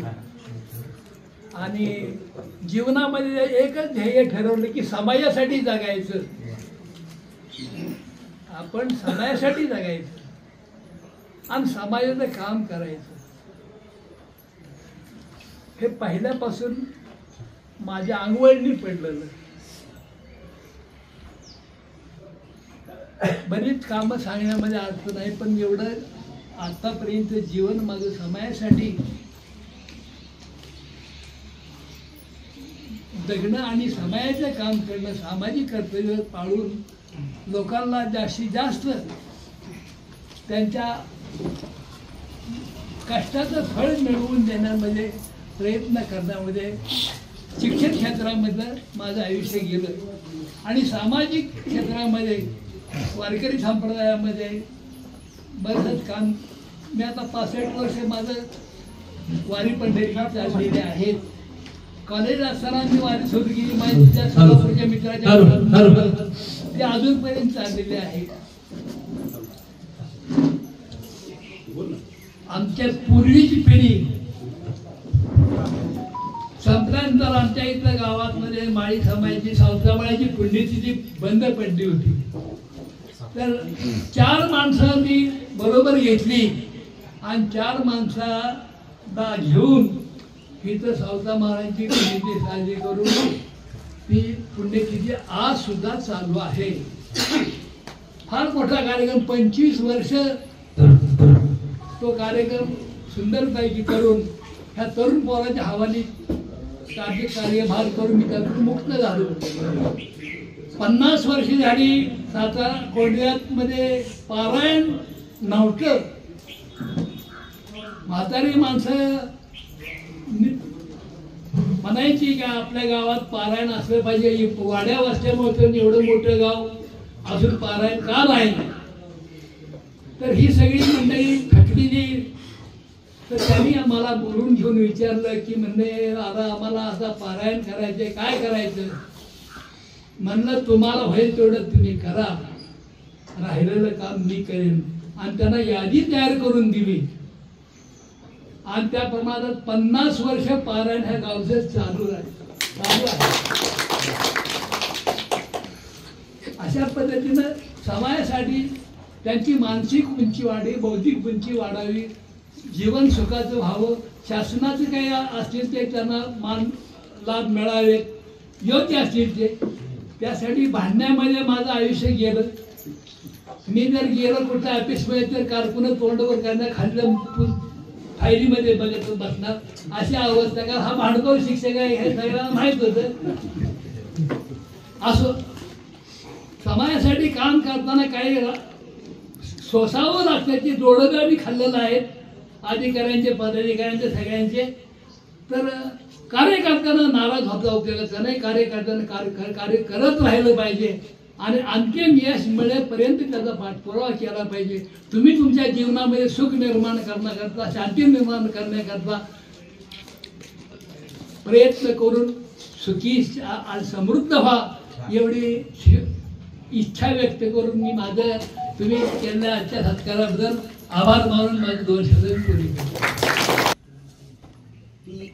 सकाळी अग्नीची पूजा करते, रात्री अग्नीची पूजा करते. असं एक गाव अग्निहोत्र्यांचं होतं, अख्खं गाव.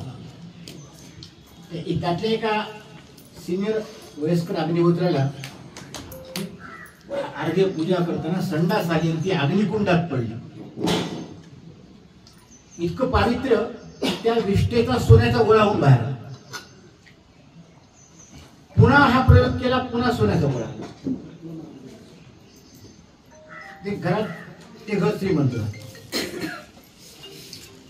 ही बातमी दुसऱ्या घरात कळाली की असं केलं तर असं होतं.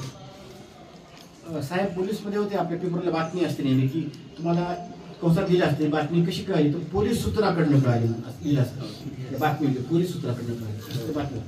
तसं ही बातमी मंगळसूत्राकडनं कळाली. या घरात त्या घरात. दुसऱ्या घरात हा कार्यक्रम सुरू झाला, दुसरं घर श्रीमंत झालं. तिसऱ्या घरात हा कार्यक्रम सुरू झाला, तिसरं घर श्रीमंत झालं. चौथ्या घरात सलग अख्खं गाव श्रीमंत झालं. एक अग्निहोत्री होता, तो म्हणला माझी अग्निनिष्ठा आहे, मी असं करणार नाही. यांची पंचायत वस्तीने सांगितली की तुला ह्याचं करावं लागेल.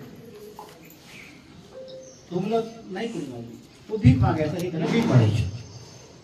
पुन्हा आपल्यातला एखादा चांगला आहे, फार अवघड असते सहन कर. त्याच्यावर दबाव आणला की तू असं कर, नाही तर गाव सोडून जा. सकाळी 5 वाजता त्या अग्निहोत्राने आपलं गावाची वेस ओलांडली आणि गावाला आग लागली. त्या एका माणसाच्या पुण्याईवर ते अख्खं गाव जगत होत. अशी माणसं आहेत 85 वर्षाची. त्यांच्या त्या पुण्याईवर तो भाग, ते गाव, तो तालुका, तो जिल्हा, ते राज्य, तो देश असं त्याच्या पुण्यावर जगत असतं. सगळ्यांची भाषणं मी ऐकली. प्रत्येकाने मला भाषणामध्ये मुद्दे दिले.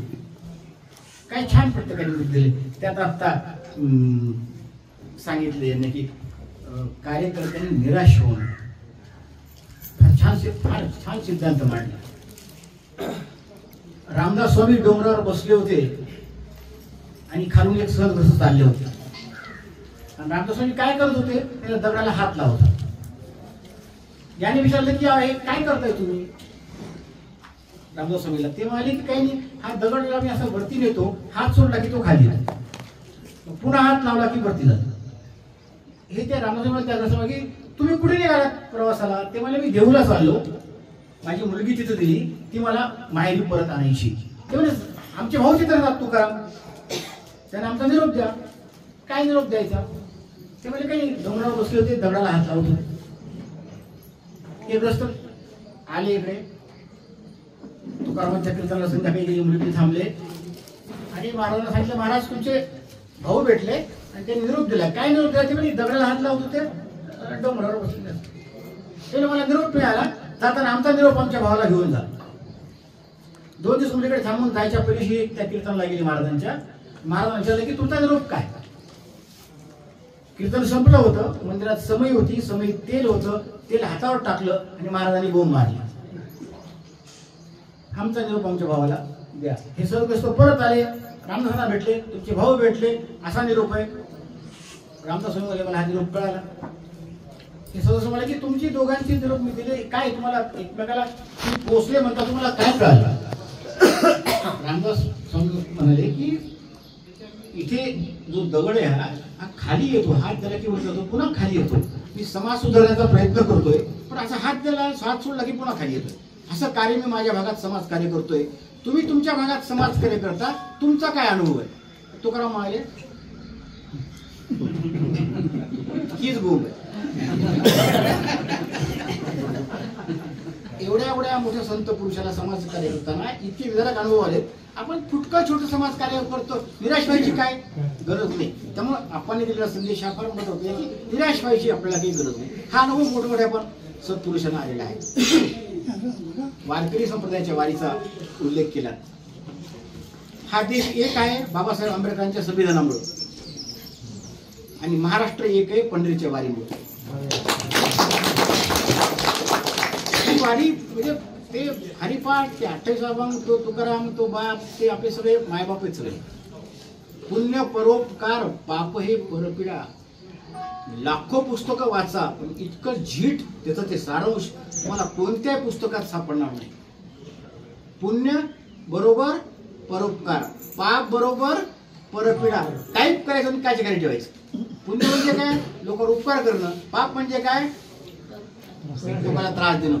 इतकी सुंदर व्याख्या माझ्या वाचनात, माझ्या आतापर्यंत आयुष्यात आली. आणि मी इतकी पुस्तकं वाचली पण मला कुठे वाचायला मिळालं नाही. तुकाराम हा आपला बाप आहे, बाप. त्या माणसाचं आहे काय किती सुंदर. पुण्य परोपकार पाप हे. त्या माणसाचं मोठेपण मला वाटतं तो मागे सांगितलं होतं, आठवत नाही मला, की तो रामेश्वर भट नावाचा जो प्रचंड विद्वान शास्त्री होता तिथे, तो म्हणायचा मला सगळे वेद पाठ आहेत आणि तुकारामाच्या कीर्तनाला लोक काय जातात. तो म्हणा आपल्या दोघांचं समोरासमोर करू, तुकारामाचं माझं. मी वेद म्हणतो, त्याने वेद म्हणावा, ते समोरासमोर आपण स्पर्धा करूयात. मग तो कोण जिंकतो तो पाहू. इतका तो त्याचा तुकारामाचा कट्टर विरोधक होता रामेश्वर भट. त्याचं म्हणणं बरोबर होतं की मी विद्वत काय तरी, काय त्याला काय येत नाही, मला सगळं येतं. बरोबर ना. विद्वतेच्या दृष्टीने पाहिलं तर हा विद्वानच होता. त्यामुळे त्याचा एक अहंकार होता. तो शेवटी काय म्हणतो माहिती का आपल्या आयुष्यात रामेश्वर भट, तुकता तुळणीशी ब्रह्म तुकाशी आले, म्हणून रामेश्वरी चरणी मस्तक ठेले, आरती तुकारामा. तुकारामाची आरती कोणाची आहे? कट्टर शत्रूची आरती आहे. काय चमत्कार आहे. ज्यांनी आयुष्यभर द्वेष केला तुकारामाचा, त्याची आरती कोणी लिहिली माहितीये का? तुकता तुळणीशी ब्रह्म ब्रह्म आणि तुकाराम, मला याच्यात फरक दिसलाच नाही, म्हणून रामेश्वरी चरणी मस्तक ठेले, आरती तुकारामा. मला ब्रह्म आणि तुकारामामध्ये फरक दिसला नाही. हा या वारकरी संप्रदायाची ताकद आहे. आता आदरयुक्त भीती शब्द शिक्षकाबद्दल आम्हाला होते. म्हणजे एकदा झाडात, आमची शाळा छोटे वर्ग होत असल्यामुळे पारावर भरायची, पारावर. आणि पाराच्या सेंटरवर हे असं पाराचं सेंटरवर गुरुजीची खुर्ची, इकडे एक वर्ग, इकडे एकच गुरुजी. आणि उन्हाळा आला की झाडाखाली शाळा. स्वासर्तच शब्द विचारला, स्वासर्त स्पेलिंग मला आलं नाही. तो जो मार खाल्लाय मी छडीचा, अजूनही मी त्याला विसरू शकत नाही.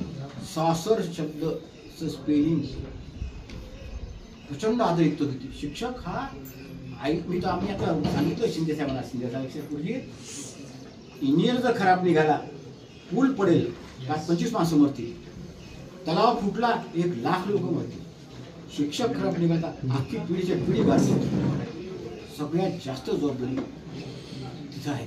म्हणून शिक्षकाला बंधन करतो. याचं कारण असं आहे की वराड निघाला लंडनला, पाहिलं का ते? त्याचे जे लक्ष्मण देशपांडे ते फॉरेनला गेले होते आणि ते तिकीट विसरले तिकडं. त्यांना या एका ठिकाणी उतरायचं, ही चालली पोरगी, एका ठिकाणी उतरायचं, ते दुसरं विमान पकडायचं. त्यांना ते आठवेला त्याचा पत्ता. तर ते त्यांना पकडलं, पकडून आत नेलं. तर ते बिचारा, तुम्ही काय करता, तर ते ती त्याची बायको शिक्षिका, सरस्वती विद्या भवन मध्ये औरंगाबादला शिक्षिका. तिने सांगितलं मी शिक्षिका आहे. शिक्षिका म्हणल्या तो तपासताना पाया पडला त्याचा, कोणाच्या? लंडन मध्ये पाया पडला तो तपासणारा. एक प्रश्न नाही, काय तुमचा प्रश्न, ते त्याला येऊन पोहोचून विमानात बसून शिक्षकाबद्दल आदर पाहता. जगामध्ये जो आदर आहे ना, हा आदर जो आपल्याला मिळालाय, हा आपण टिकून ठेवला पाहिजे. तो जेवढा तुम्ही टिकून ठेवाल तितका समाज तुम्हाला नतमस्तक होईल. आणि हे तुम्हीच करू शकता, बाकी दुसरं कोणी करू शकत. आणि म्हणून हे करू शकतात. त्यांनी 100 वर्षे जगावं. पण आपले जे म्हणाले आपले येथील आपण असू की निशाण, ही मात्र काळ्या दगडावरची वेग आहे. आपले आयुष्य इथपर्यंत जातील याची एक सुतराम शक्यता नाही. कारण शेवट जो चांगला होतो, तुम्हाला कुंडली माहिती, कुंडली ज्योतिषातल्या कुंडल्या माहिती, कुंडली एक लग्न कुंडली असते, एक राशी कुंडली असते आणि एक नवमाश कुंडली असते. त्या राशी कुंडली लग्न कुंडलीमधला चौथं जे घर असतं ते सुखाचं असतं. बाकीच्या घरात पैसा, नवरा बायको, मुलं बाळ, संतती अशी वेगवेगळे चौकोन आहेत ते. पण एक चौकोन चौथा आहे तो सुखाचा आहे. तो सुखाचा चौकोन जर चांगला असेल, तिथं चांगली घरं असतील तर शेवट चांगला होतो. म्हणून कुंडलीचे सुख पाहायला पाहिजे. संपत्ती, पैसा, मुलं बाळ, बायको हे हे हे तिथले रकाने पाहिजे नाही. कुंडलीतले कुठले पाहिजे? 4 नंबरचं घर. ते तुमचा शेवट चांगला करतात असं म्हटलं पाहिजे. देशपांडे साहेब आता आमच्यावर होते, अहो भाषण देत होते, असं कसं काय झालं? म्हणजे हे मृत्यू इतका छान पाहिजे. ज्याचा मृत्यू छान होतो तो माणूस पुण्यवान.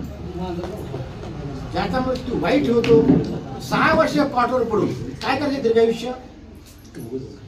दीर्घायुष्य काय करायचंय? आणि ज्या क्षणी तुम्ही परावलंबी व्हाल त्या क्षणी तुमचा मृत्यू झाला असतो. तुम्ही ज्या क्षणी परावलंबी व्हाल त्या दिवशी तुम्ही परावलंबी झालेला असता. तो तुमचा मृत्यूचा दिवस. बाकी पुढचे नुसते मोजायचे फळ, नुसते काय घटका फळ मोजत जायचे त्याच्यात. त्यामुळे ज्याचा मृत्यू छान होतो त्या माणसाची पूर्व पुण्य आहे आणि या जन्मीची पुण्य आहे ही चांगली असते. साधं सूत्र आहे. तुम्ही तुमच्या पुण्यावर मोठा झाला, डॉक्टर झाला, साहेब झाला, डीएसपी झाला, IAS झाला, हे सगळं मागच्या पुण्याची. तुमची आत्ताची पुण्याई तुम्हाला फक्त चांगल्या मृत्यू. म्हणून 4 नंबरचं सुखस्थान पाहिलं पाहिजे. शेवटचा दिवस गोड व्हावा. थोडा वेळ द्या, मी माघारी फोन करतो. आपण म्हटलं की लोक वेडा म्हणतात समाजकार्य करताना. आपल्या भाषणात मी काही मुद्दे काढले. तुम्ही मला भाषणाचे या लोकांनीच मला मुद्दे दिले. त्याच्यावर तुम्ही ते कीर्तनकार असतो ना, असं घेऊन एक आपण घेऊन निरूपण करतो तसं मी करतोय. ते मला लोक वेडे म्हणतात. जगा वेगळं, जगाकरता प्रामाणिकपणे काम करणारी सगळी माणसं वेळी होती. चलो अच्छा वो अपनी दीवानगी काम आगे. फार छान शेर आहे. उर्दू माझा वीक पॉइंट आहे. उर्दू माझा वीक पॉइंट, प्रचंड प्रेम करतो त्या उर्दू. चलो अच्छा वो अपनी दीवानगी काम आ गई, वरना दुनिया में हर एक को कैसे समजाने जाते. म्हणजे तुम्ही असं का वागता? नाही बाबा मी समाजकार्य करतो, मला समाजकार्य आवडतो म्हणून घराच्या वर पडतो, मग जेवणाची भ्रांत राहत नाही. प्रत्येकाला समजून सांगायचं आधी स्टार्टिंगला. मी असं काय वागता हे समजून सांगायचं. पुन्हा दुसरं विचारलं पुन्हा ते समजून. तो म्हणला आता लोकांनी मला वेड्यात काढल्यामुळे तू माझी वेळ वाचला. आता काय समजून सांगायचं. त्यामुळे समाजकार्याला मला जास्त वेळ मिळायला लागला. चलो अच्छा वो अपनी दीवानगी काम आ गई, वरना दुनिया में हर एक को कैसे समजाने जाते. फार छान तो शेर आहे. शरीर प्रकृती तर आपली चांगली पाहिजेच. 2 वेळा जेवण, मध्ये काही खाणं नाही. चुकून कधीतरी महिन्यातून घडलं तर घडलं. तब्येत चांगली असेल तर तुम्हाला शुगर आहे, तुमची शुगर पाठी कारखान्याची चेअरमन आहात मग काय उपयोग आहे? मी या कारखान्याचा चेअरमन आहे, तुम्हाला शुगर. तुम्हाला खूप समाजाकरता करायचं, पण तब्येत शरीर तुमचं तुम्हाला सांभाळलं. त्याच्याकरता काही करायचं नाही हो, काहीच करायचं नाही. दुसऱ्याचा द्वेष करायचा नाही. संपलं. मी तर व्यायाम काय सांगत नाही. हे बोगस आहेत व्यायाम करायला सांगणारे लोक जे कोण आहेत. अत्यंत बोगस लोक आहेत ते. भंपक लोक आहेत व्यायाम करायला सांगणार. त्याच्यावर उपाय तो नाहीच. दुसऱ्याचा द्वेष न करणे. माणूस सगळ्यात जास्त दुःखी केव्हा होतो? दुसऱ्याचं चांगलं झालं. आपलं वाईट झालं म्हणून दुःखी माणूस कधी झाला मी पाहिला नाही. दुसऱ्याचं चांगलं झालं म्हणून दुःखी झालेली माणसं पाहिली. त्यामुळे दुसऱ्याचं चांगलं चिंतणं, वाईट न होणं, एवढं तुम्ही केलात ना तुमची तब्येत छान राहतं. आणि डोक्यातला गैरसमज सांगा, काढून टाका. मी साहेब होतो, मी साहेब आहे, मी इतकी वर्ष शिक्षक आहे, मी छान शिकवतो, माझा सत्कार झाला, मला 4 मेडल मिळाले, शिक्षक पुरस्कार मिळाला. कोणी दिला? समाधान दिला. त्याच्यावर अधिकार कोणाचा आहे? कशा करता? बैलगाडी खाली कुत्र असते माहिती का? त्या कुत्र्याला वाटते बैलगाडी आपल्या मोचाली. मोचाल ती बैलगाडी, बैलगाडी चाक आहे, बैल आहे, गाडीवान आहे, त्याचा गैरसमज. माझी मुलगी इतका मूर्खपणा आहे की नाही. हे सगळ्या पदव्या, हे सगळं हे काय आहे? वरती निघून जायची सोय, पैसा, पद का वरती. समजा मी गेलो होतो का माझी IST अशी पहिल्या लाईनला क्लास 2 गेला, थोडं खाली एक खुर्ची,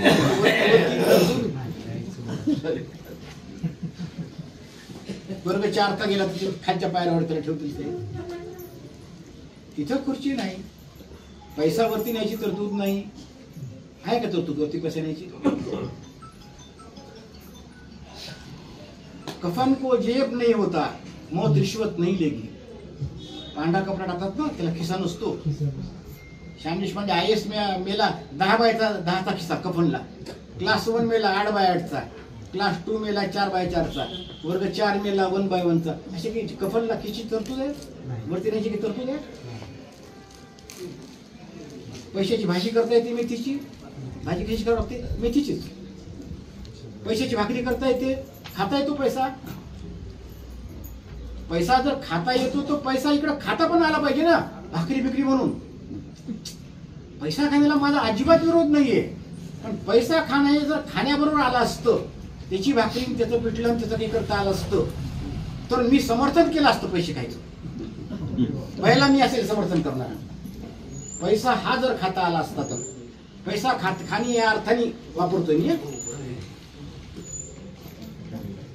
बाबासाहेबांनी कुठे तरतूद केली संविधानामध्ये? काय तरतूद संविधानामध्ये? संविधानाची तरतूद अशी आहे, समाजहिताला धोका निर्माण न करता संपत्ती गोळा करण्याचा आणि उपभोग घेण्याचा असा अधिकार आहे. कशामध्ये काय लिहिलं तिथं?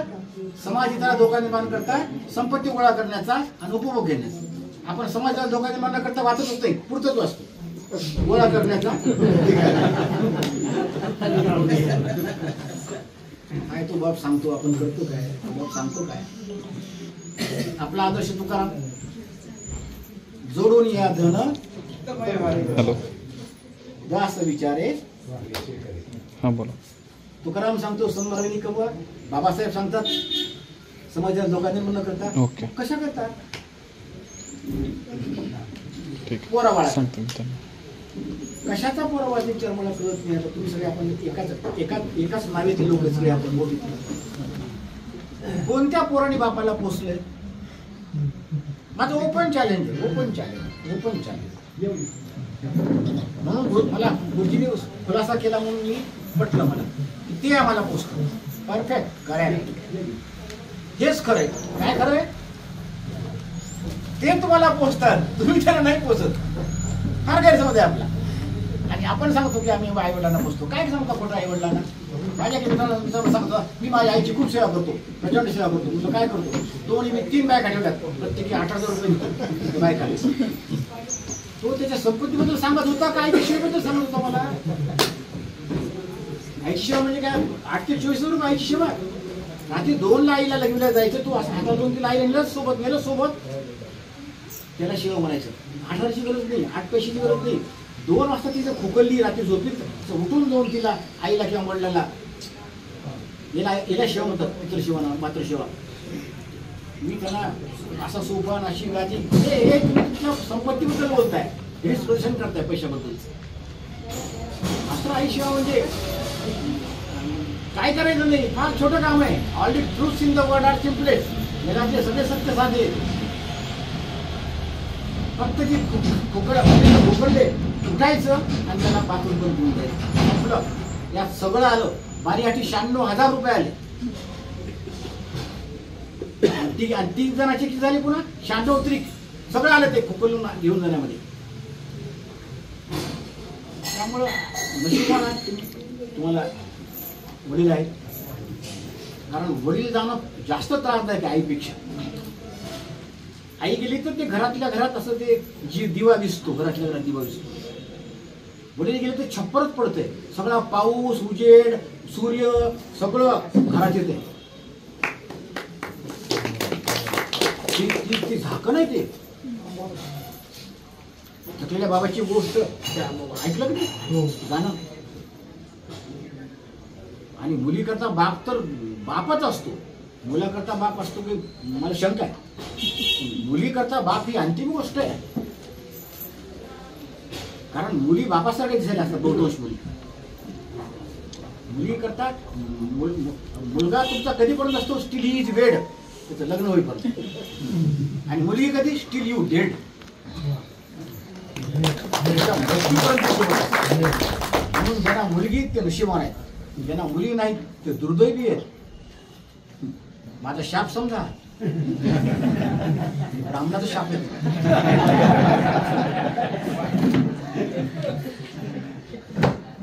मुली असणं हे पूर्वजन्मीचं सुकृत आहे, नशीब आहे. ती शेवटपर्यंत सोबत राहते, शेवटपर्यंत सोबत. आणि तुम्ही काय आपलं धरता की एवढा पैसा कमवायचा, मला वारस मुलगा पाहिजे, मला वारस मुलगा पाहिजे. ते कशाला वारस मुलगा पाहिजे, कशा करता तुम्ही मेल्यावर माझ्या चितेला आग्री नाही करता का? तिने आग्री दिला तुम्ही स्वर्गात जातो, पोरीने दिला तुम्ही नरकात जातो. कोण सांगे? कुठे लिहिले असं? कुठे लिहिले की मुलगाच पाहिजे मला आग्री द्यायला, म्हणून मला 2 मुली होती, तिसरा चान्स गेला मुलाकडे. काय किती आपल्या विचित्र कल्पना आहे. तुमचा शेवट तुमच्या चितेला अग्नी मुलींनीच दिला पाहिजे. एकच मोहीम सुरू करा तुम्ही या गोडोलीमध्ये, तुमच्या गावात फक्त शेवटचा अग्नी मुलीने द्यायचा वडिला. एक कार्यक्रम मला असा मी येऊन जाईल, त्या केवढ्या करता येईल पुण्याहून. कारण तुमच्या घरात चूल कोण पेटवतोय? मुलगी पेटवते. गॅस कोण पेटवतोय? पेटवायची प्रॅक्टिस कोणाला आहे? कोणी पेटवायचं मग? वडिलाचा अग्नी. ज्यांनी प्रॅक्टिस केली, आयटीआयचा जो कोर्स करेल ते त्याला तेच मिळते की नाही, तेच काम करायचं की नाही. हिने कोर्स केलाय मुलीनं पेटवायचा, पेटवायचं बापाची शिस्त. एक मस्त मोहीम तुम्ही इथं सुरू करून द्या. आणि सावता माळ्यांचे तुम्ही औषधा तिथे तुम्ही नतमस्तक होता. सावतामाळीची बायको, सावतामाळी त्यांची मुलगी असे चालले होते, मला वाटतं मागच्या सांगितलं आठवत नाही, चालले होते ते असे. सावतामाळ्याची बायको पुढे निघून गेली. सावतामाळ्याला खाली सोन्याची अंगठी दिसली, तिने पायाच्या अंगठीवर माती टाकली. पाठीमागे मुलगी होती, ती उचलले म्हणून. कशामुळे टाकली? पाठीमागे मुलगी ना, तिला मोह होऊ नये, ती उचलले म्हणून तिने त्या पायाने त्या मागच्या मागची मुलगी काय म्हणते? बाबा मातीवर माती काटा. ज्यांना बाप म्हणतो आपण, कोणाला? सावतामाळ्याला बाप म्हणतो, त्याची पोरगी काय काय चीज आहे बघा, टाकते. तुमचा आदर्श काय? सावतामाळी त्याची मुलगी पाहणं, तिची बाप आहे कोणाशी? गेला तरी सोन्यान मातीत फरक दिसला, तिला तर सोन्यान मातीत फरक नाही दिसला. ती काय म्हणते बाबाला, बाबा मातीवर माती काढा. म्हणून म्हणतो की ज्याला मुली आहेत ना, ते नशीबवान आहे. सगळ्यात काळजी घेणारी एकच ती. नुसता फोन काय करू द्या की बाप पडलाय, ती कुठून पण सुटेल, ती मुलगी कुठून पण सुटेल. तो नवरा आहे का, मेलाय का, पडलाय, काय पाहणार नाही ती. सौभाग्य कुंकू काय सगळ्या गोष्टी ती अशा बांधून टाकून येईल डब्यात, सुसाट वाऱ्याने निघून इकडे. कशाला बोलायचं?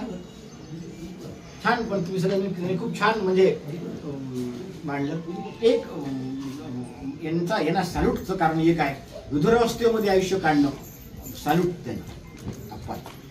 बायको नसताना जगणं हे जवळपास मृत्यू समान असते. बायको नसणं हे काय फार म्हणजे काय म्हणजे तुम्हाला धोतर घालून द्यायचं तर कोणाला म्हणणार हो? धोतर घालायचं कोणाला म्हणायचं, कोणाला सांगायचं? मुलाला, सुनेला. मुलगी तर सासरी गेली, कोणाला सांगायचं? हे हे हे दुःख भयंकर आहे. एकत्र जाणं किंवा लगेच एकमागे एक जाणं हेच खरं म्हणजे पुण्याचं लक्षण. विधारावस्था ही सांगता येत नाही, न सांगता येईल असं दुःख आहे. बाकी दुःख तुम्हाला मांडता येतील. बाई जी असते स्त्री ही नातवंड पोरात गुंतून गेली असते, ती ती ती जाते कशी तरी पुढे ढकलत शेवटपर्यंत. बाप जाणं अवघड आहे, पुरुष जाणं फार अवघड आहे. कारण आई त्या नातवाच्या याच्या बाहेरच येत नाही. पोराचे पोरं, पोरीची पोरं, पोरीचे बाळणपण, त्या नातवाची शाळा, ती मुलगी घरी सोडते आणून, ती जाऊन आणते. अहो मुलं कोणाचे, त्या जावयाचे सांभाळता तुम्ही. काय चाललंय कार्यक्रम? काय किती कठीण काम आहे. घराच्या घर उद्ध्वस्त झाले हो. लग्नानंतर त्या मुलीच्या घराचा संपर्क, मुलीचा त्या घराशी संपर्क. अहो घराच्या घर उद्ध्वस्त व्हायची वेळ आली. कशा करता करताय? तुमचं आयुष्य हरिपाठला जा, काहीतरी 4 समाजकार्य करा, स्वतः करता जगा, व्यायाम करा, प्राणायाम करा.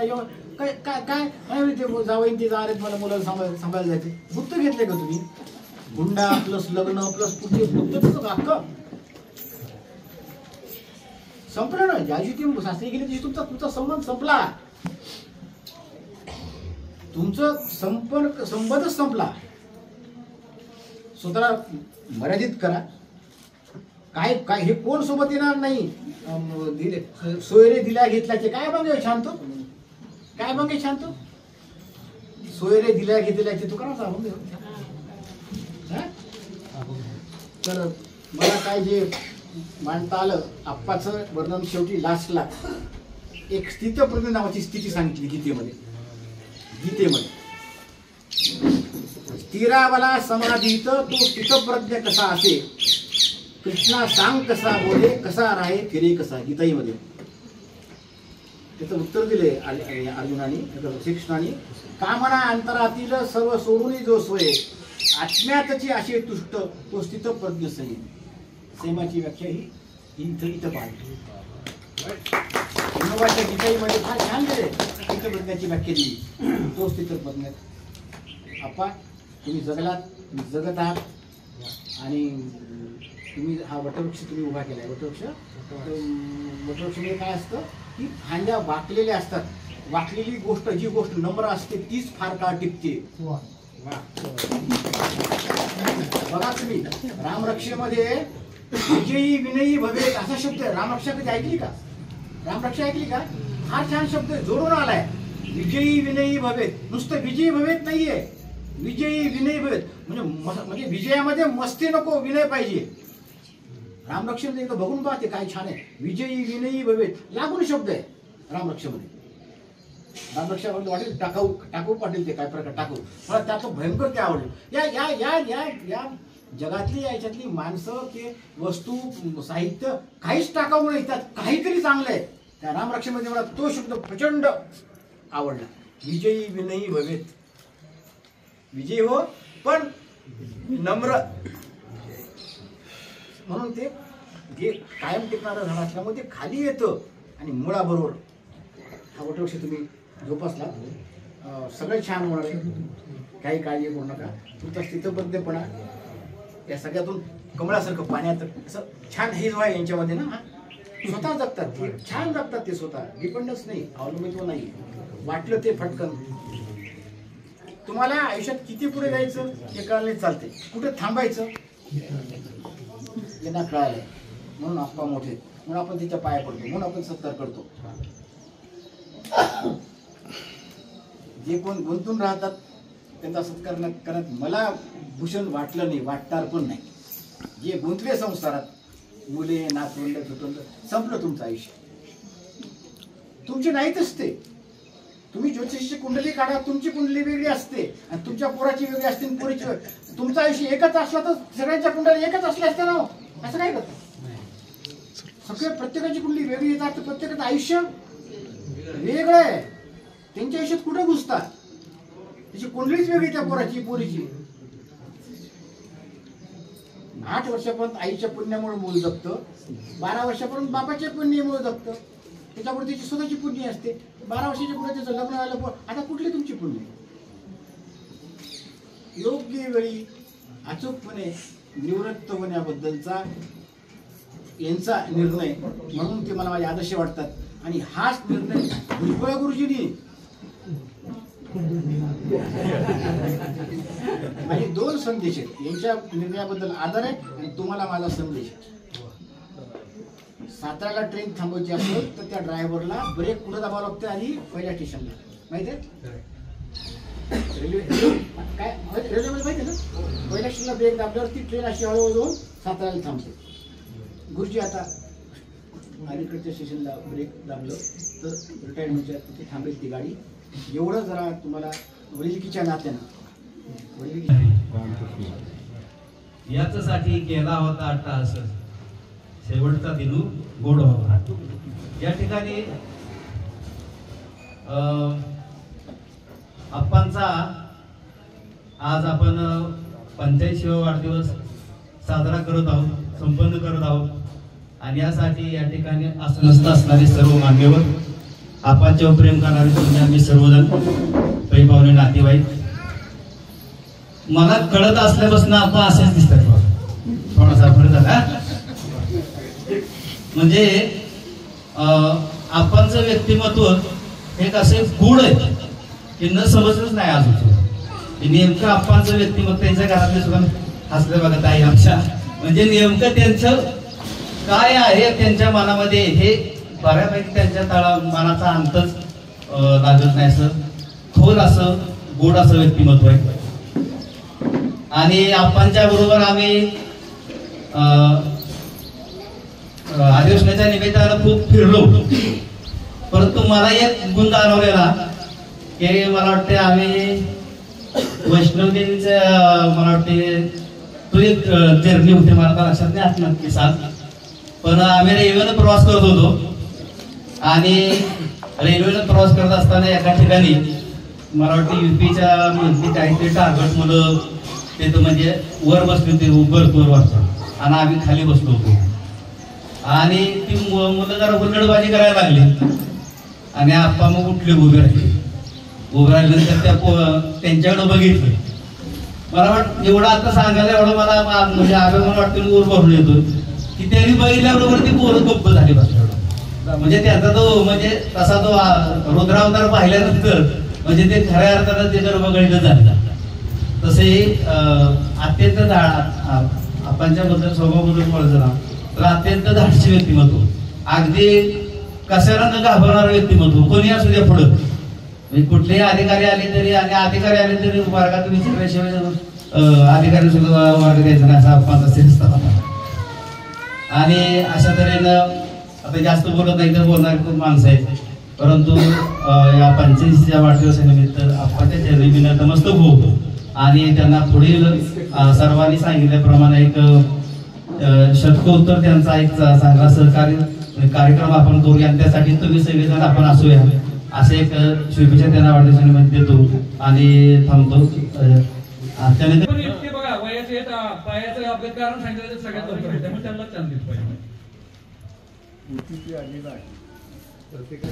आप्पांच्या वाढदिवसानिमित्त आपण इथे जमले आहोत.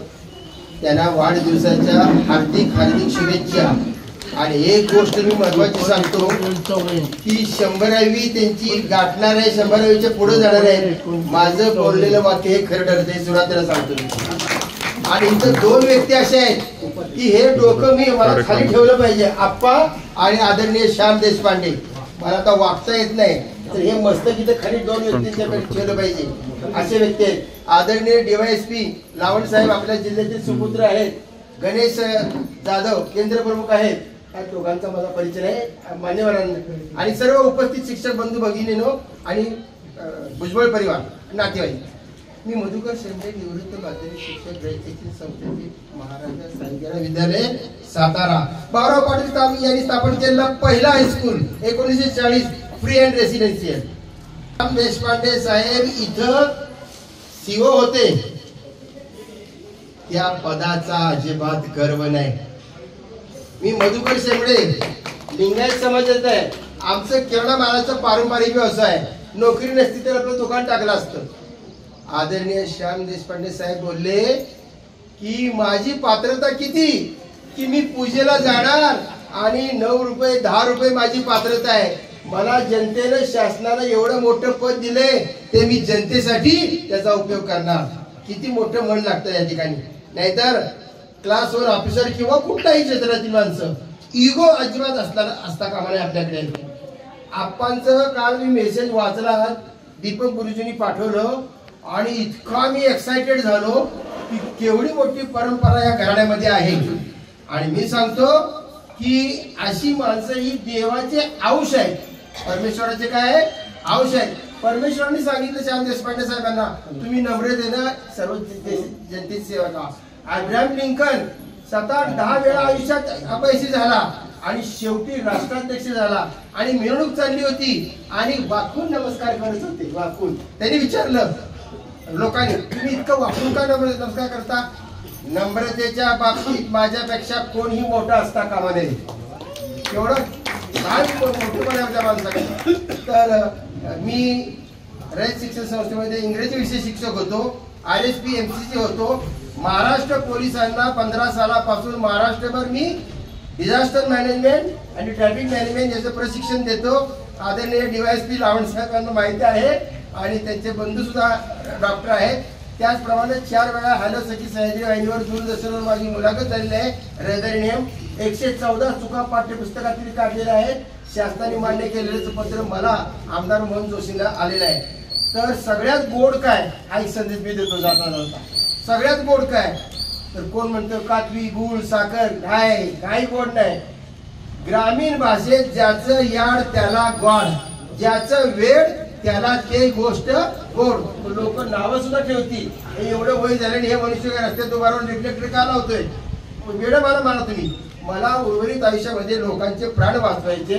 दरवर्षी मी पत्रक छापून वितरित करत असतो आणि या भुजबळ परिवार सर्व परिवारांचं मी कौतुक करतो, अभिनंदन करतो. आणि हा आप्पांचा वसा या कितवी पिढी, चौथी पिढी ही असाच पुढे परंपरा पुढे नेतील अशी अपेक्षा व्यक्त करतो. आणि माझे गुरु बॅरिस्टर PG पाटील हे मला सांगायचे, कॉलेज HM कॉलेज कराड, गाव मसूर तालुका कराड, की रयत शिक्षण संस्थेचं पहिलं high school free and residential Mahatma Maharaja Sayajirao Vidyalaya Satara आणि प्रशिक्षक महाराष्ट्र पोलीस. आता मी नवीन उपक्रम सुरू केलाय, कुणीही मला सुचवा, आनंददायी शनिवार.